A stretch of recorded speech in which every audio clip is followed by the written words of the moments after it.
ભાઈ અને બહેન એ આપણા મા બાપે આપેલી વૃદ્ધાવસ્થા માટે રાખેલી બહુ મૂલ્યવાન સંપત્તિ છે, જેની કદર આપણે ખૂબ મોડેથી થાય છે. આપણે નાના હતા ત્યારે ભાઈ અને બહેન જ સૌથી નજીકના મિત્રો હતા. દરરોજ સાથે રમતા, જમતા, ઝઘડતા, છતાં એકબીજા વગર ચાલતું નહીં.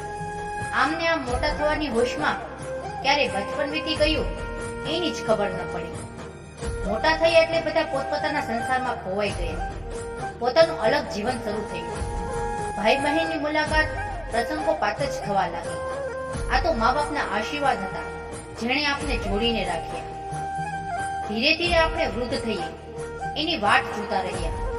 આપણા મા બાપ આપણે છોડીને ગયા છે અને આપણી આજુબાજુ આપણા સગા સંબંધીઓની સંખ્યા પણ ઓછી થવા લાગી.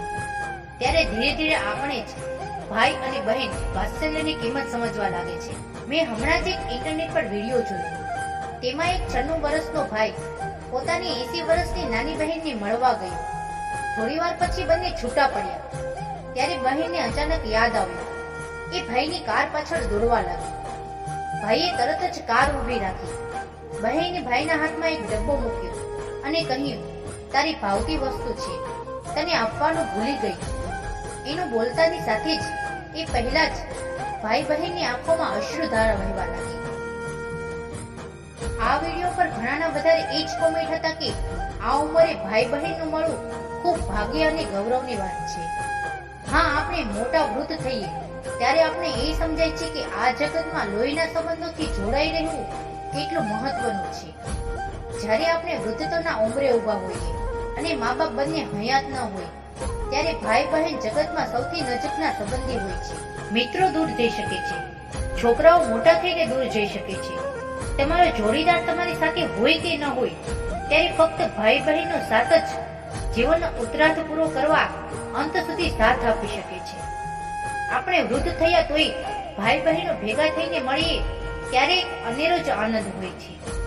એમના સહવાસ માત્રથી જ નિસ્વાર્થ ભૂખનો અહેસાસ થાય છે અને તે અહેસાસથી ગમે તેટલી મુશ્કેલીઓનો સામનો કરવા માટે હિંમત અને બળ મળી રહે છે.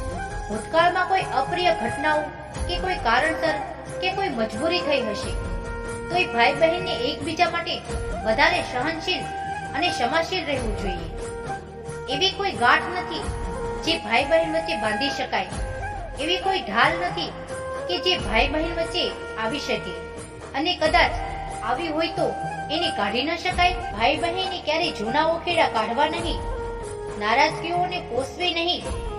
પરસ્પર થોડા અવલંબિત બની એકબીજાના સ્નેહભાવ વધારીએ તો આ નિસ્વાર્થ સંબંધ વધારે મજબૂત થશે અને ચોક્કસ જ થશે.